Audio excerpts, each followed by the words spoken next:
আসসালামু আলাইকুম এভরিওয়ান। অনেক দিন পরে আপনাদের কাছে একটা ব্লগ নিয়ে আসলাম।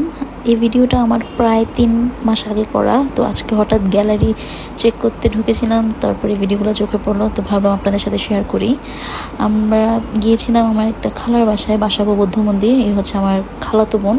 তো সেখানে যাওয়ার পরে আমার খালামণি, খালাতো ভাই ওরা বলছিল যে এখানে আলামিন কাবাব হাউস নামে একটা কাবাবের দোকান আছে, যেটা কাবাব অনেক অনেক মজা, মানে বলতে গেলে দাম অনুযায়ী আর কি অনেক মজা কাবাবটা, মানে আছে না দামে কম মানে ভালো, এরকম কাবাব খুবই মজা। তো চিন্তা করলাম ঠিক আছে সবাই মিলে যাই। তো যাওয়ার পরে দেন মামা কাবাব বানাচ্ছে। একটা আছে না যে দেখতে অপরিষ্কার লাগে বা মানে ভক্তি বসে না, ওরকম কিছু না। হ্যাঁ ঠিক আছে, দোকানটা ছোটোখাটো বা মেনটেন করে ওরা সব কিছু বানাচ্ছিলো, তো যার কারণে চিন্তা করলাম যে না ট্রাই করা যায়, তো খারাপও লাগছে না আর পরিষ্কারই দেখলাম, মোটামুটি ভালোই লাগলো। তো মামাকে বলেছিলাম মামা আমাদেরকে রেশমি কাবাব দিবেন আর হারিয়ালি কাবাব দিবেন। তো মামা অনেক সুন্দর করে আমাদের জন্য রেশমি কাবাব এবং হারিয়ালি কাবাব গ্রিল করছিলেন।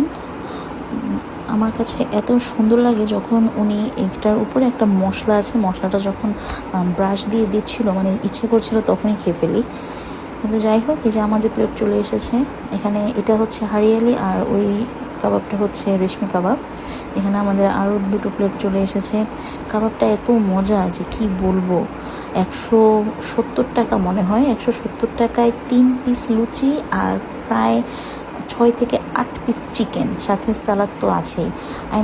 অনেক রিজনেবল। এটা বাসাবো বৌদ্ধ মন্দিরের একটা জায়গায়, বাট এক্সাক্ট লোকেশন আমার জানা নেই। আমি এখানে কোনো ফুড রিভিউ করছি না, আমি কোনো ফুড রেটিংও করছি না।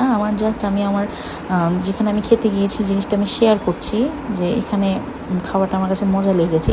আপনারা আবার কেউ ভাববেন না আমি ফুড রিভিউ করছি। তো যাই হোক, আমরা অনেক মজা করে খাওয়াটা এনজয় করছিলাম।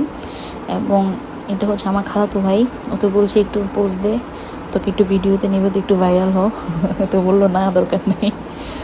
যাই হোক, এই যে এত সফট, ভিতরে এত জুসি ছিল কাবাবটা, মানে বোঝাই যাচ্ছিল না যে একটা ছোটোখাটো একটা দোকানে এত মজার কাবাব যে সেল হচ্ছে এবং মানুষ খাচ্ছেও।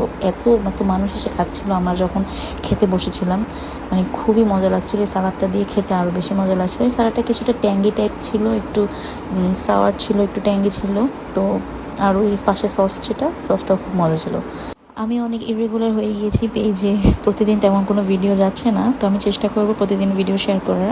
আসলে সময়ের কারণে হয়ে ওঠে না, তবে আমি অবশ্যই চেষ্টা করব। আপনারা আমার পেজটাকে অবশ্যই ফলো দিয়ে পাশে থাকবেন। Thank you.